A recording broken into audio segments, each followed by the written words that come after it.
Sir Peddi movie story నేను narrate చేసినప్పుడు మీ feeling ఏంటి సార్? నేరేట్ చేసినప్పుడు నాకు ఇది స్పోర్ట్స్ మూవీ మొత్తం కాదు, ఇక అక్కడ సోల్ ఉంది, ఒక యాగనీ ఉంది, ఒక ఆస్పిరేషన్ ఉంది స్టోరీలో. అండ్ మీరు ప్రేమ నచ్చింది నాకు. థ్యాంక్స్. నన్ను మీద ఉంది ప్రేమ, like the respect and trust you had.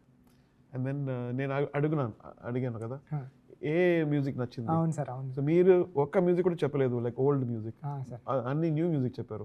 మామన్ అవును sir, and rock star. Yes sir. And then so ఒక డిఫరెంట్, నేను లైక్ ఎవల్యూషన్ చేస్తున్నాను కదా, అవును sir. First decade, second decade, third decade, fourth decade. So అది ఇన్స్పైరింగ్ ఉంది, నాకు ఇన్స్పైర్ చేస్తుంది. Like oh is liking my new work also.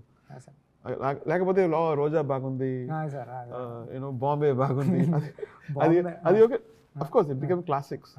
ఇప్పుడు ఏంటి బాగుంది, అది నాకు నచ్చింది. అయ్యో సార్, రాయన్ ఆల్సో సార్, రాయన్ రీసెంట్గా రాయన్ కానీ రాయన్ చెప్పారు, రాయన్ సార్, రాక్ స్టార్, మన్మనన్